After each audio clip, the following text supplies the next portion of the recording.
It started with a single post, the kind of message that normally disappears into the noise of global politics within seconds. But this one didn't. Within minutes, it detonated across markets, governments, and military command rooms like a silent alarm no one was prepared for. Oil traders in London froze mid-transaction. Algorithms in Singapore reversed positions at speeds that triggered automatic safeguards. Shipping companies watching the Strait of Hormuz realized something had just shifted in a way that could not be undone with a simple correction or clarification. A choke point that carries nearly a fifth of the world's oil supply suddenly became the center of a geopolitical implosion no one saw coming at this speed. Then the numbers started moving. Oil didn't just react, it panicked. A $12 barrel swing didn't feel like a market fluctuation. It felt like a system losing its grip on reality. And at the exact same moment, inside Iran itself, something even more unstable was unfolding. The country didn't just react to external pressure, it began fracturing internally in real time, like a structure under stress, finally revealing its weakest points all at once. The trigger was a statement attributed to Iran's foreign minister, a declaration so unexpected that even allies within the regime interpreted it not as diplomacy, but as sabotage. In a matter of hours, a single message about keeping the Strait of Hormuz permanently open didn't calm tensions. It shattered the internal balance of power that had been barely holding Iran's political system together. What followed wasn't debate. It was collapse in slow motion, disguised as political outrage. Parliament figures erupted first, then military-aligned voices, then media outlets tied to the Revolutionary Guard, each reacting not in coordination but in panic, as if no one had been informed beforehand. The idea that Iran would voluntarily abandon its most powerful strategic leverage, its ability to threaten the world's energy lifeline, was not just controversial. It was perceived as a unilateral surrender of the country's strongest bargaining chip. And that's when the deeper truth surfaced. Iran wasn't speaking with one voice anymore. It was speaking with many, and they were actively contradicting each other in public. The Strait of Hormuz, a narrow corridor no wider than a maritime highway bottleneck, had long functioned as Iran's most dangerous geopolitical weapon. Every escalation in the region had, for decades, included at least the implicit threat of disruption there. Markets priced it in, governments calculated around it. Entire energy policies were structured with the assumption that this narrow stretch of water could become a global pressure point at any moment. But now, for the first time in years, that assumption was being publicly dismantled, not by an enemy, but from within Iran's own diplomatic apparatus. And the reaction inside the country was immediate and brutal. Hardline factions accused the foreign ministry of reckless exposure. Military commanders distanced themselves from the statement almost instantly.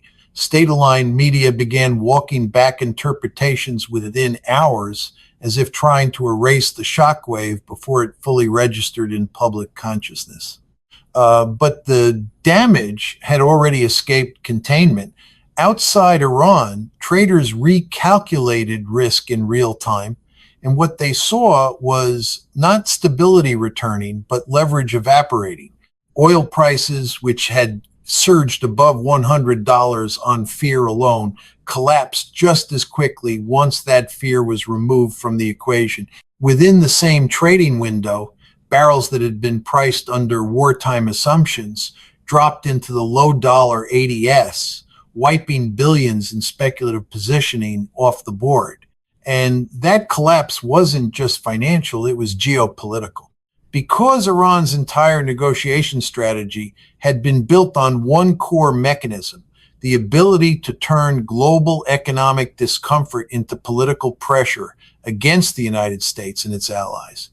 Rising fuel prices meant voter anger. Voter anger meant pressure on governments. Pressure on governments meant concessions at the table. That was the chain reaction Tehran had relied on. And now, in one irreversible moment, that chain reaction had been interrupted. No concessions were extracted, no guarantees were secured, no sanctions relief was obtained. Instead, Iran had effectively disarmed its own leverage in front of the entire global system. Inside the country, that realization landed like a second explosion. Political factions that had been carefully balancing influence suddenly turned on each other. The Revolutionary Guard, already functioning as a parallel power structure, began asserting dominance more aggressively, stepping into roles traditionally occupied by civilian leadership. The presidency was pushed into a corner, issuing statements that carried less authority with each passing hour. Parliament members began openly calling for accountability, even impeachment-level consequences for decisions that had not been coordinated through established channels. And at the center of all this instability was an even more unsettling absence. The supreme leader, the ultimate authority in Iran's system, had not appeared publicly, not spoken on record, and not confirmed his operational status in any verifiable form for an extended period. That absence created a vacuum that no institution was willing to admit, but every institution was actively trying to fill. In that vacuum, the IRGC didn't just gain influence, it effectively became the operational center of decision-making. Military-aligned commanders began controlling access to strategic communications, restricting information flow, and reportedly limiting even presidential access to key security discussions. What emerged was not a unified state reacting to crisis, but a fragmented system where multiple centers of power were issuing competing versions of reality. One faction declared openness, another implied closure, another denied both. And global markets, sitting outside this internal chaos, could only react to whichever signal appeared most credible in that moment, only to reverse again when the next contradiction arrived. This wasn't strategic ambiguity anymore. It was structural breakdown. And the Strait of Hormuz became the stage where that breakdown played out in real time. Reports of vessels being redirected, permits being issued and then ignored, and even isolated incidents involving military engagement created a picture of a system no longer capable of maintaining consistent operational control over its own most critical choke point. For the global economy, that level of unpredictability is more destabilizing than any formal declaration of war, because it removes the ability to model risk altogether. You cannot price what cannot be predicted. And inside Iran, that unpredictability was now the norm. Even messaging from senior political figures began to reflect internal contradiction rather than coordination. Statements meant to reinforce authority instead highlighted division. Denials of external claims were undercut by conflicting internal messaging released within hours. Each faction appeared to be speaking not to unify the country, but to protect its own position within a system that was visibly tightening under pressure. And as this internal struggle intensified, one truth became increasingly unavoidable. Iran was not simply engaged in an external confrontation, it was undergoing an internal contest for control of the state itself, with no clear consensus on who ultimately held authority, and even less clarity on whether that authority was being recognized beyond the institutions enforcing it. And that is where the situation stopped being a typical geopolitical crisis and began resembling something far more unstable, a system operating without a single command center, reacting to global pressure while simultaneously fragmenting under its own contradictions. The next phase would not be defined by announcements or policy shifts, but by which faction inside Iran could impose coherence on a structure that was rapidly losing it. And that struggle was only just beginning. By the time the second wave of contradictions hit, it was already clear that Iran wasn't dealing with a normal political crisis anymore.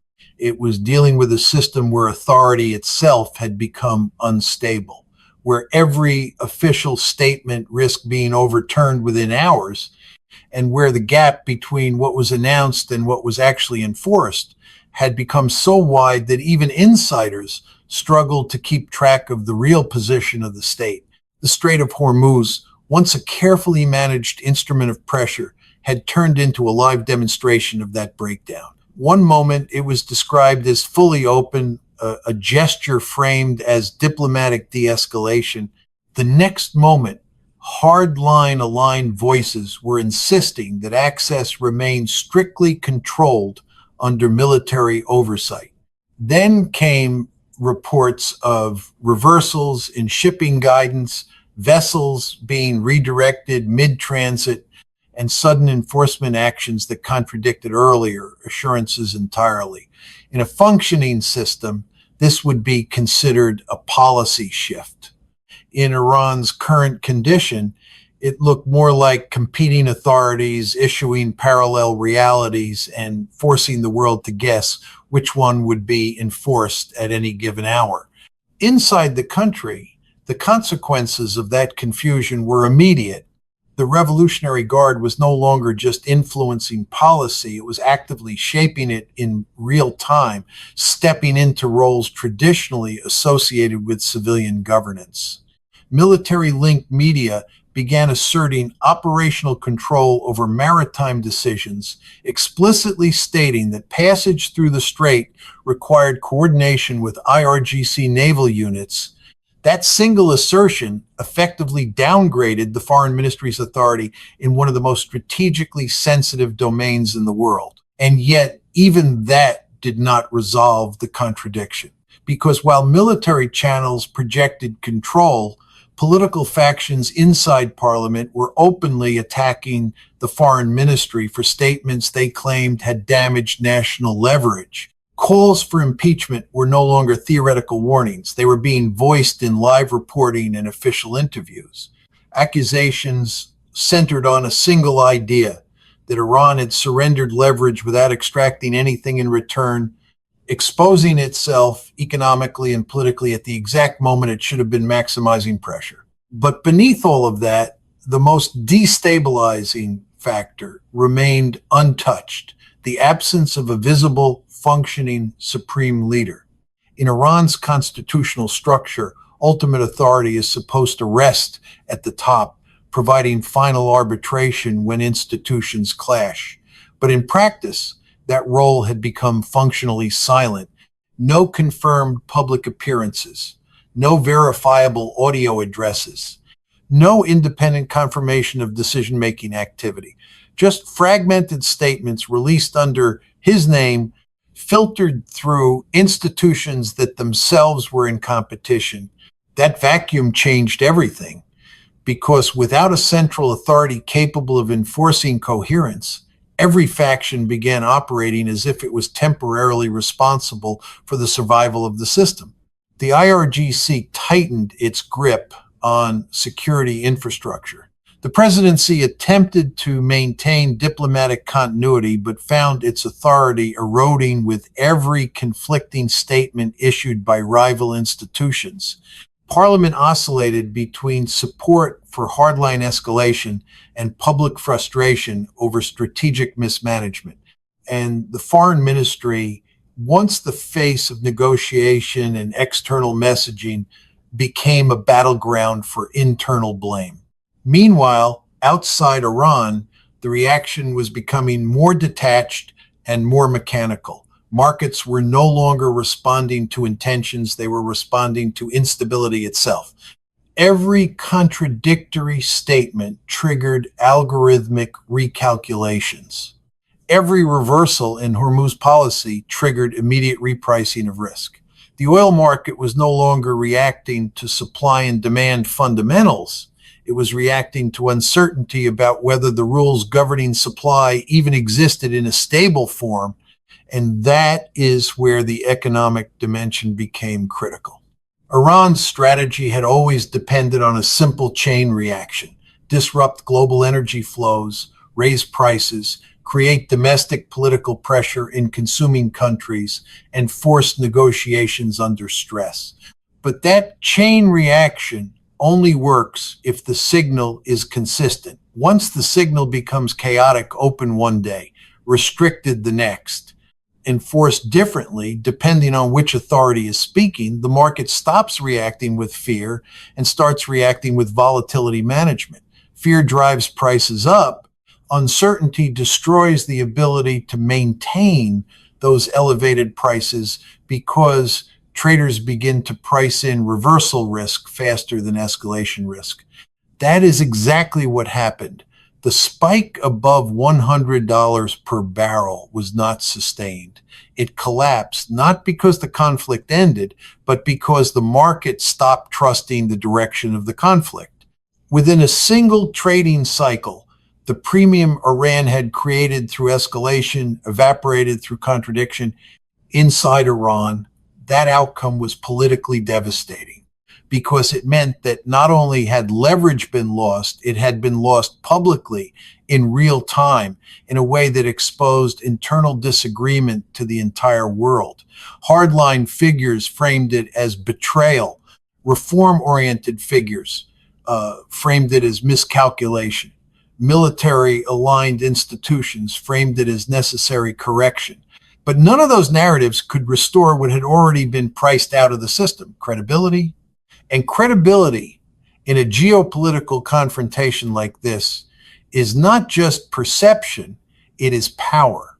As the crisis deepened, even propaganda efforts began to reflect internal strain. Messaging that was meant to project strength instead revealed overcompensation. Claims of military success were undermined by visual inconsistencies and rapid corrections. Narratives of control over strategic waterways were contradicted by reports of disrupted shipping and forced vessel rerouting. In one of the more damaging episodes, circulating images purporting to show downed advanced military aircraft were quickly discredited when inconsistencies became obvious, forcing official channels into silent withdrawal rather than clarification. The effect was cumulative. Each contradiction didn't just weaken a single claim, it weakened the entire information environment. External observers stopped evaluating individual statements and began assessing the system itself as unreliable. And once that threshold is crossed, every future statement is filtered through skepticism rather than assumption of authority.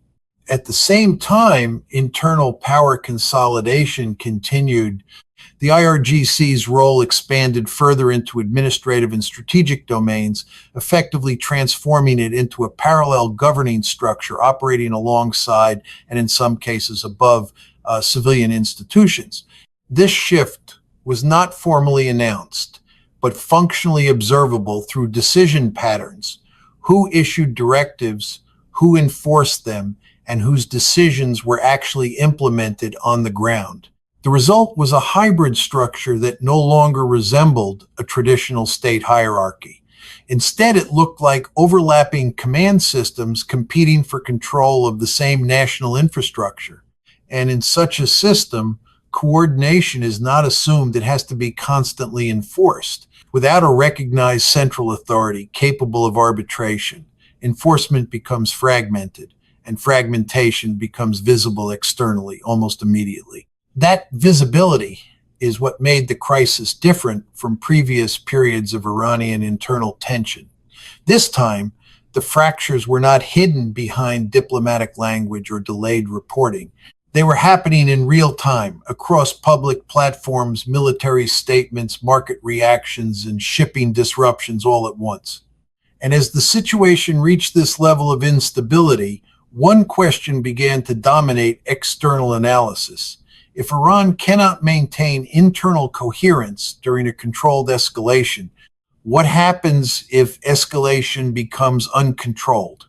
Because at that point, the Strait of Hormuz is no longer just a geopolitical lever. It becomes a volatility amplifier with no stable operator.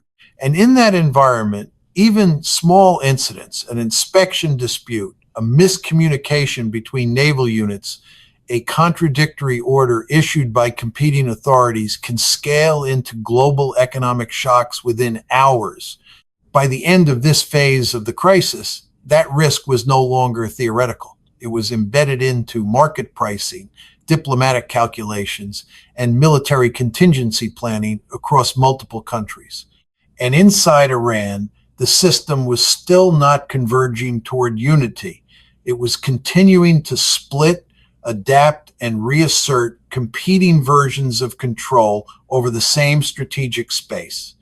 The most dangerous moment in any fragmented system is not when it collapses. It is when it continues operating without collapsing, because that creates the illusion of control while instability compounds underneath it. And that is exactly where Iran now found itself, still functioning, still issuing statements, still enforcing decisions, but without a single reliable center of authority capable of ensuring that any of those actions would remain consistent for more than a few hours at a time. By this stage, the crisis was no longer unfolding in events. It was unfolding in feedback loops, each decision inside Iran triggering an external reaction, which then forced an internal correction, which then created a new contradiction that spilled back into global markets again. The system wasn't stabilizing. It was accelerating instability through its own attempts to control it. The Strait of Hormuz had become the clearest example of that spiral. Every attempt to assert control over it produced the opposite effect internationally. When Iranian authorities signaled openness, markets briefly relaxed, then snapped back when enforcement actions contradicted the message. When hardline factions asserted strict control, shipping routes adjusted instantly, insurance premiums spiked, and naval assets from multiple global powers increased their presence, forcing Iran to recalibrate again. The result was a choke point that was no longer just geographically strategic, but psychologically destabilized. No one could trust its operating conditions for more than a news cycle. Inside Iran, the deeper issue was that no faction could fully reverse the situation without undermining its own authority. The foreign ministry could not retract its statements without admitting loss of control over diplomatic messaging. The IRGC could not soften its posture without appearing to retreat in the middle of escalation. Parliament could not unify a position without exposing internal divisions. And the presidency, already weakened, had no mechanism to enforce alignment across these competing centers of power. That meant every correction became partial, and every partial correction created new contradictions. Meanwhile, the absence of a visible, authoritative supreme leader continued to reshape the entire political structure. In systems like Iran's, the supreme leader is not just symbolic, it is the final arbitration layer that prevents institutional conflict from becoming structural collapse. But in this period, that arbitration layer was effectively absent from public and verifiable space, whether due to security restrictions, internal control dynamics, or physical limitation. The result was the same. Decisions that normally required top-level consolidation were being made laterally by institutions that were supposed to operate under unified guidance.